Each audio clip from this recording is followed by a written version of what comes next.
హైదరాబాద్లోని జంట జలాశయాలకు క్యాచ్మెంట్తో పని లేకుండా పుష్కలంగా నీరు వచ్చే ఏర్పాటు చేయాలనుకుంటుందట.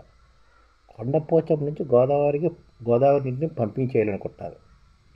ఈ కారణం చూపించి 111 జీవో ఎత్తివేయాలనుకుంటున్నారని, అలాగే కీలకంగా మారిన బుల్కాపూర్ ఛానల్ గురించి కూడా తెలుసుకుందాం. ఇప్పుడు గ్రేటర్ హైదరాబాద్ తాగునీటి అందించే జంట జలాశయాలు ఈ పరివాహక ప్రాంతం అంటమాట. క్యాచ్మెంట్ ఏరియాతో ఇక పని లేకుండా రాష్ట్ర ప్రభుత్వం కొత్త ప్రణాళిక రచిస్తుందన్నమాట. క్యాచ్మెంట్ ఏరియా దెబ్బతిన్న జంట జలాశయాల పుష్కలంగా నీరు ఉండేలా చర్యలు తీసుకుంటూ ఉంటుందన్నమాట రాష్ట్ర ప్రభుత్వం.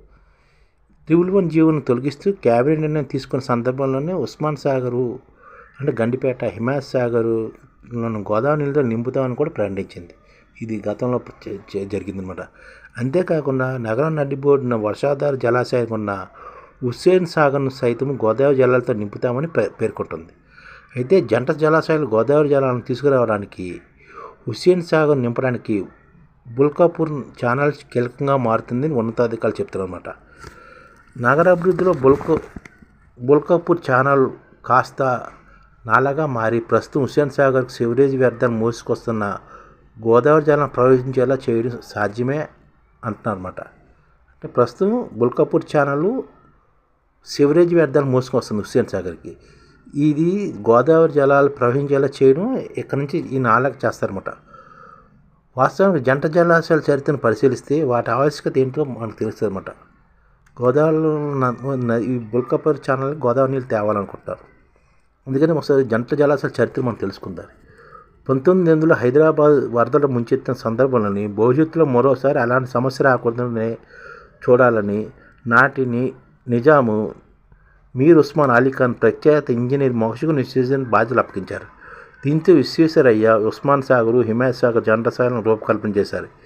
ఈ జలాశయ పరివాహక ప్రాంతంలో ఎక్కడ వాన కురిసినా ఆ నీరంతా 2 సరస్సుల్లోకి చేరేలా డిజైన్ కూడా చేశారు. ఎక్కడ కురిసినా నీరంతా వచ్చేటట్టు చేశారన్నమాట. హైదరాబాద్ ప్రజల దాహార్తిని తీర్చేందుకు కూడా ప్రత్యేక చర్యలు తీసుకున్నారు. హైదరాబాద్ మహానగరానికి మంజీరా కృష్ణా జలాలు వచ్చేంత వరకు ఈ జంట జలాశయాలే ప్రజల దాహార్తి తీర్చేవి హైదరాబాద్. అందులో భాగంగానే జంట జలాశయ పరివాహక ప్రాంతం దెబ్బతినకుండా 1996లో సుప్రీంకోర్టు మార్గదర్శకాల మేరకు 111 జీవోని తీసుకొచ్చారు. ఇప్పుడు ప్రస్తుతం ప్రాధాన్యత కోల్పోయే జంట జలాశయాలు సుప్రీంకోర్టు ఉత్తర్వుల ప్రకారం జీవో నెంబరు 111 ఏరియాలోని 84 గ్రామాలు వినియోగించే భూమిలో 90%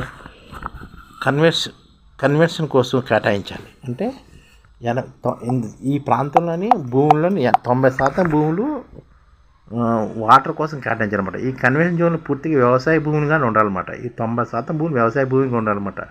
అయితే హైదరాబాద్ మహాభివృద్ధిలో పెద్ద ఎత్తున జనవాసాలు విస్తరణతో క్రమేణా జంట జలాశయ ప్రాధాన్యత తగ్గింది.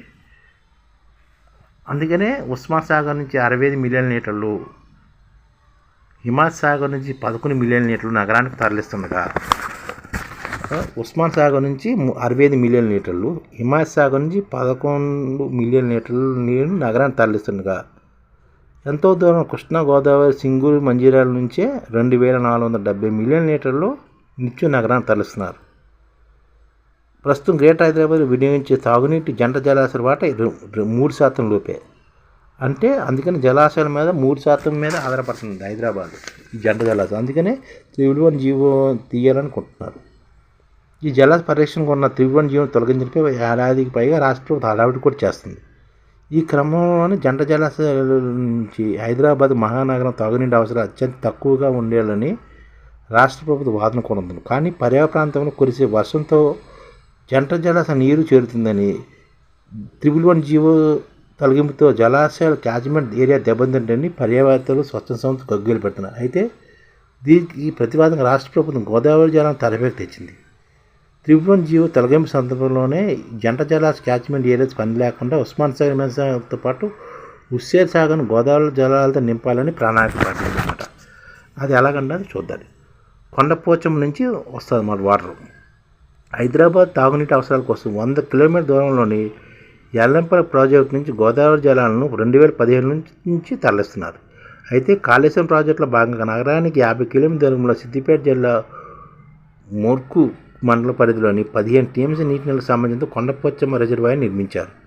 దీని ద్వారా హైదరాబాద్కు 20 కిలోమీటర్ల దూరంలో కేశవపూర్ వద్ద 5 టీఎంసీలతోటి ఒక ప్రాజెక్ట్ కడతారన్నమాట. అంటే హైదరాబాద్కి దగ్గరలోనే ఇంకో ప్రాజెక్ట్ కట్టాలనుకుంటున్నారు. అది దీని ద్వారా హైదరాబాద్కి నిత్యం వాటర్ వచ్చేటట్టు చూస్తారన్నమాట. అక్కడ 5 టీఎంసీలకి ఒక రిజర్వాయర్ గ్రావిటీ ద్వారా నీటిని తరలించుతున్నారు అన్నమాట. దీని ద్వారా టెండర్ కూడా ఖరాయింది.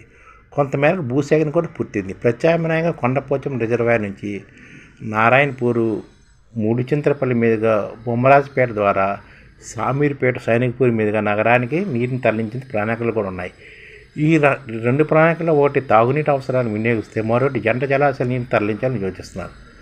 కొండపోచమ్మ నుంచి గ్రావిటీ ద్వారా సామీర్పేట వరకు గోదావరి జలం వచ్చి అక్కడి నుంచి పంపింగ్ చేయాలని అనుకుంటున్నాను అనమాట. అలాగే కీలకం కాకుండా బుల్క్పూర్ ఛానల్ అనమాట. హుస్సేన్ సాగర్ జలాశయానికి నదీ ఆధారమేమీ లేకపోవడంతో హుస్సేన్ సాగర్ జలాశయం నదీ ఆధారమే లేకపోవడంతో వర్షాధారంగానే నిండేందుకు ప్రత్యేక కాలువను అప్పట్లో తవ్వించారు. అనంతగిరి కొండల నుంచి వచ్చే వరద హుస్సేన్ సాగర్ చేరడానికి బుల్కాపూర్ నుంచి ప్రత్యేక ఛానల్ని ఏర్పాటు చేశారు. బుల్కాపూర్ నుంచి ప్రారంభమయ్యే ఈ ఛానల్ మొకిల, కొండకల్ల, కొల్లూరు, వట్టినాగులపల్లి, కాన్పూరు, పుప్పాలగూడ, మణికొండ, షేక్పేట, హకీంపేట, హైదర్నగర్, చింతలబస్తీ, ఖైరతాబాద్ మీదకి హుస్సేన్ సాగర్ చేరుతుంది. మణికొండ చెరువు, కాజాగూడ చెరువు, దుర్గం చెరువు, పుప్పాలగూడ, భారతమ్మ చెరువు, ఫిలింనగర్, దయ్యాలకుంట, షేక్పేట కొత్త చెరువు, కేబీఆర్ పార్కు చెరువు, లోటస్ పాండు, బంజారా లేక్, అలుగుపారే నీరంతా బుల్కపూర్ ఛానల్కి చేరుతుంది. 100 అడుగులు వెడల్పుతో ఉండే ఈ బుల్కపూర్ ఛానల్ కుదించిపోయింది. మల్కాపూర్ నుంచి కొండగల్ల వరకు ఈ ఛానల్ 90 మీటర్ల విస్తరించి కనిపిస్తుంది అన్నమాట. ఇప్పుడు ఈ నాళాలను కూడా అప్డేట్ చేస్తున్నారు. హుస్సేన్ సాగర్ నింపేందుకు పలు శాఖలతో కసరత్తులు కూడా చేస్తున్నారు. బుల్కపూర్ ఛానల్లో గోదావరి జలం నింపితే ఏకాలంలో గండిపేటతో పాటు హుస్సేన్ సాగర్లో నీటిని తరలించే అవకాశం ఉంటుందని ఉన్నతాధికారులు ప్రభుత్వ నివేదిక కూడా ఇచ్చారు. బుల్కపూర్ ఛానల్లో కాన్పూర్ వద్ద కాల్వ ఒకవైపు మళ్లిస్తే గండిపేటకు నీరు చేరుతుంది. బుల్కపూర్ ఛానల్లో నీటిని ప్రవహింపజేస్తే హుస్సేన్ సాగర్లోకి వస్తుందని. అయితే గోదావరి జలాలు బుల్కపూర్ ఛానల్లోకి మళ్లిస్తే షేక్పేట నుంచి దిగువ ప్రాంతాల్లో సివరేజీ, ఇతరత వ్యర్థాలు ఛానల్లో చేరకుండా కట్టడి చేయాల్సి ఉంటుందని, అందుకు పూర్తిసారి సర్వే చేస్తేనే సమగ్ర సమాచారం వస్తుందని, త్వరలోనే రెవెన్యూ, వాటర్ బోర్డు, హెచ్ఎండి అధికారులు పూర్తి సమావేశం నిర్వహించి ఈ ఛానల్ని, ఈ ప్రాంతాలను అభివృద్ధి చేయాలని అనుకుంటున్నట్టు చెప్తానమాట. ఎందుకంటే గోదావరి నీటితో జంట నగరాలు కావాలి. అలాగే హైదరాబాద్లోని హుస్సేన్ సాగర్ని కూడా శుద్ధి చేస్తే చాలా మేలు అనమాట. ఈ విధంగా 1 జీవో కూడా తీసినా మనకేం లాస్ లేకుండా జంట జలాశయాల ద్వారా హైదరాబాద్ తాగునీటి సమస్య నిర్మూలించవచ్చు.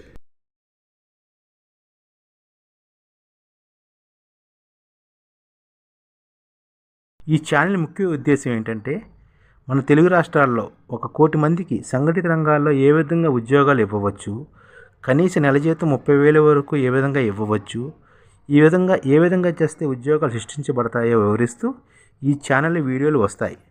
అలాంటి వీడియోలు మీకు కావాలంటే మన ఐడిఎఫ్ భాస్కర్ ఛానల్ని సబ్స్క్రైబ్ చేసుకోండి. ఐడిఎఫ్ అంటే ఇండియన్ డెవలప్మెంట్ ఫోర్స్. ఈ వీడియోలు చూసిన తర్వాత మీకు నచ్చితే లైక్ చేయండి, మీ ఫ్యామిలీ మెంబర్స్కి షేర్ చేయండి, మరియు మీ ఫ్రెండ్స్కి షేర్ చేయండి. Thank you. నమస్కారం.